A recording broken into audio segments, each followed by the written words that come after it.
from the Mutual Broadcasting System. This is STRAT, Strategic Risk Assessment Talk. Now, retired Marine Intelligence Officer and globally recognized risk expert Hal Kempfer.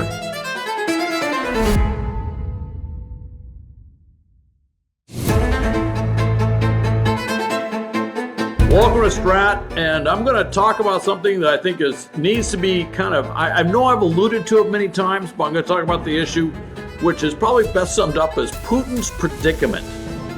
And the reason I bring this up is because the president's envoy, Steve Witkoff, met with Putin. There's talk about President Trump meeting with Putin.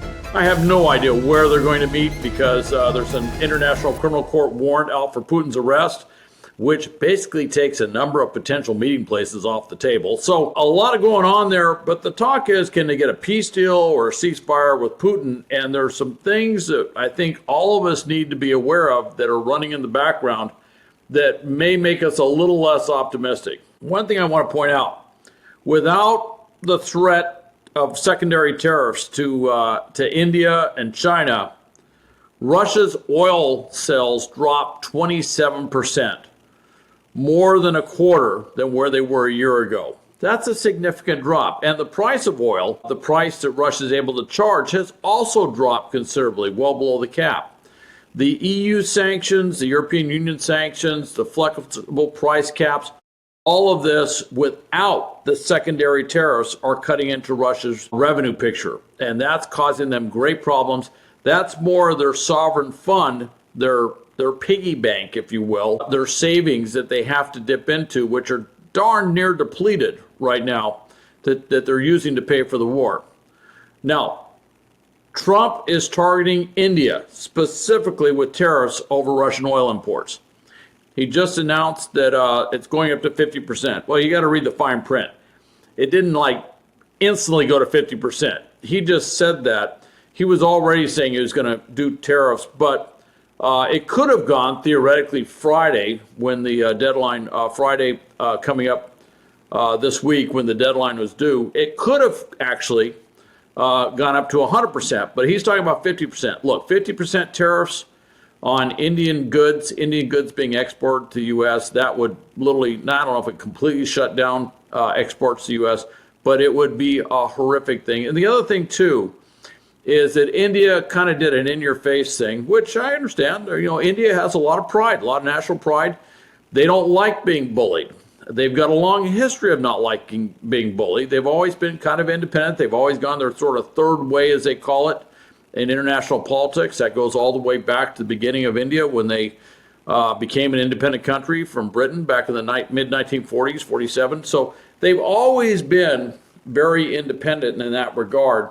And they basically pushed back and they said, look, we're going to keep buying oil and gas from Russia. And that appears to have really kind of set off President Trump. He's always had a pretty good relationship with Modi, but he's been playing hardball with Modi, and Modi has to respond to political pressures in India, in his country, just like we do here. And so he pushed back. Well, that's the result, is this 50% tariff threat that can kick in probably within 3 weeks. So there still is some negotiating room with that.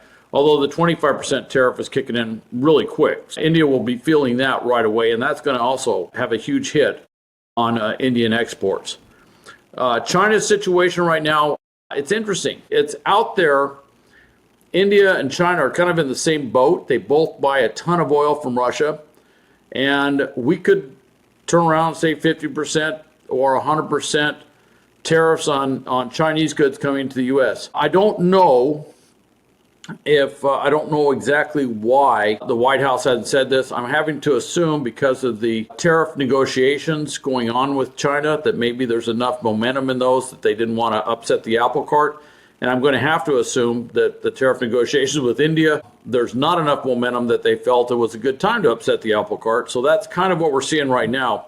The impact on the U.S., though, with massive tariffs of 50% or 100%, would cause a lot of problems. Obviously, it'd be very inflationary. We buy a ton of goods that are produced from China, a lot of goods produced from India, so it'd have a tremendous inflationary effect. And you just saw, the jobs report, even though the president fired the statistician that was in charge of it. The jobs report, which Wall Street and others are taking into account, was not great.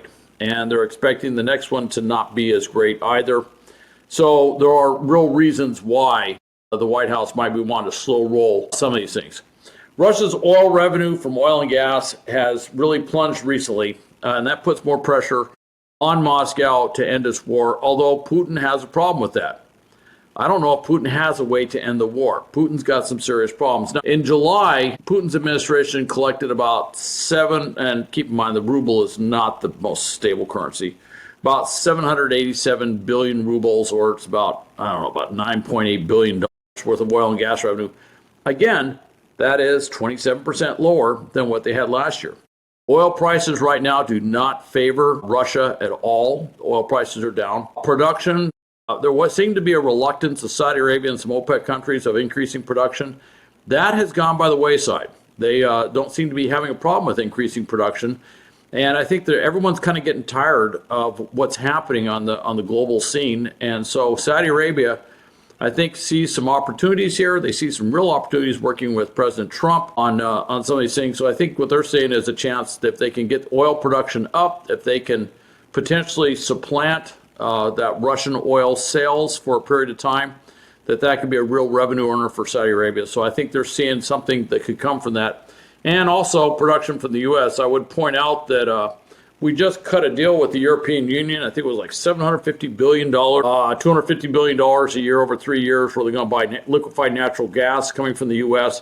That's significant, although I would point out I think they're already buying close to $200 billion a year. So it looked like a really good bumper sticker. But the difference between what they are buying and what they plan to be buying wasn't really as significant as a lot of people think. But it's still appreciable. And I don't want to take away from it. I think that's a big thing. But it does show a roadmap. It shows an alternative to getting natural gas, an alternative for getting oil. The U.S. has a ton of oil and shale. We can always fleet up our production on that. I mean, there's limits on everything. But we could actually export more oil. So there's a chance for the U.S. to make a lot of money as a gas and oil producing country, exporting it around the world. Gosh, what a difference 20-some years makes. I can remember after 9/11, we had a rather bleak picture of where the U.S. was in gas and oil, and now it's completely changed. What would happen to Russia? Its oil revenues would just dry up.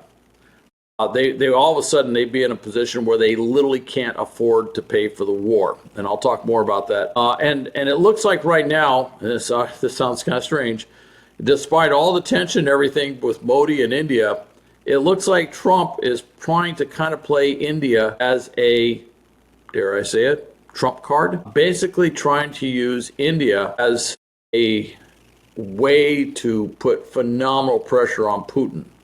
Pressure that Putin is really not set up politically, I think, to absorb. Putin is losing about 1,000, depends on which day you catch it, somewhere between 800 plus to sometimes up to 2,000 plus soldiers a day. It is phenomenal losses for very marginal gains on the battlefield.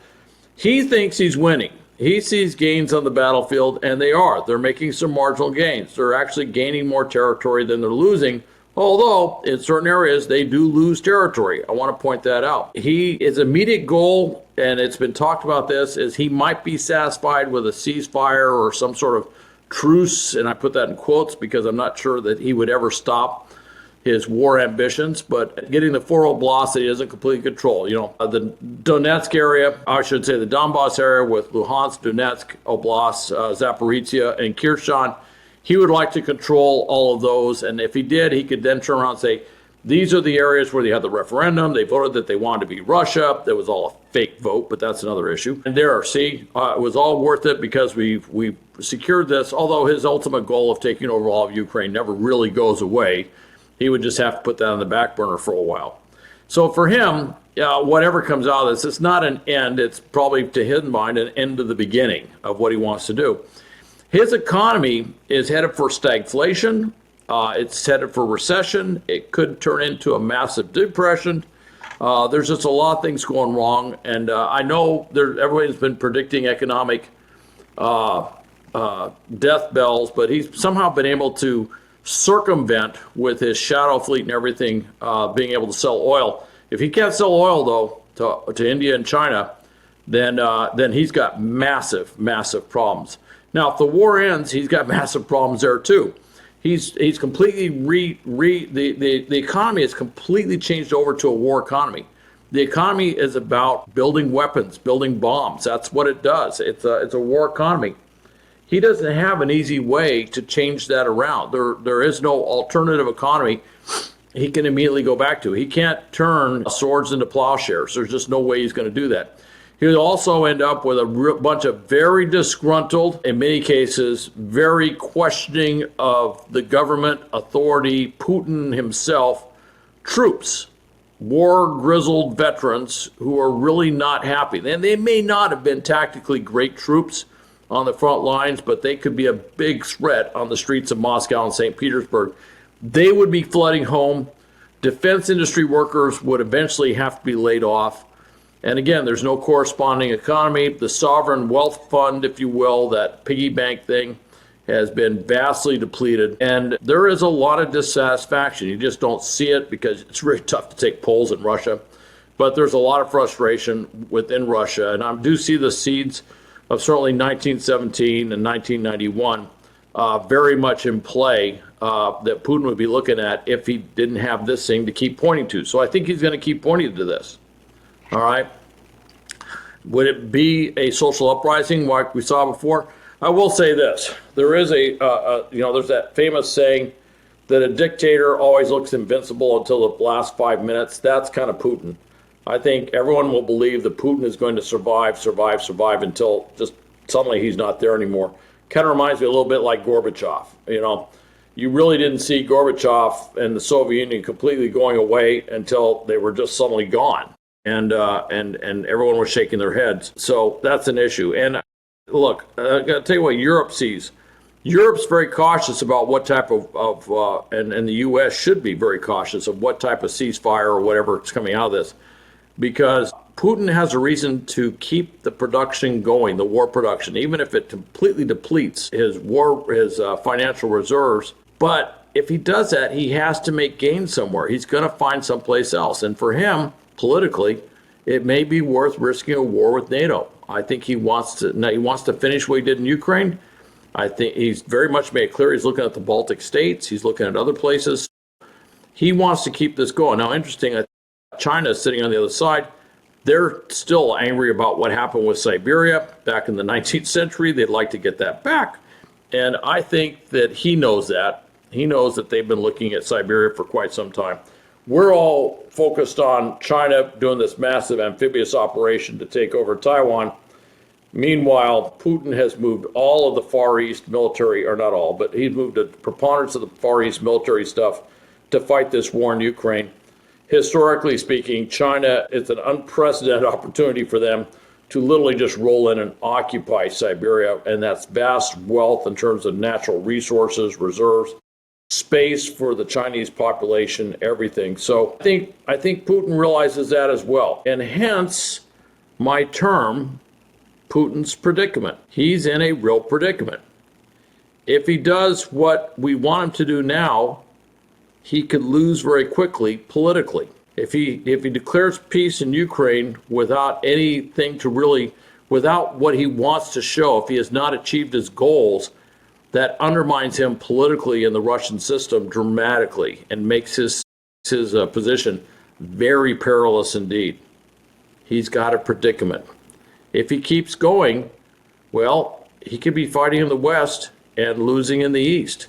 His friendship with no bounds with China, well, there's something that he needs to look at there with that friendship with no bounds. China has interests, national interests that do not correspond to Russia's national interests. So he's got a predicament. And hence, that's why I call this Putin's predicament. Thanks for listening to Strat. Also, please go to stratpodcast.com. You can go to YouTube with Hal Kempfer TV. You can always go to the GRIPSA website, gripsa.com. And thanks for tuning in, and hopefully you'll turn into the next one.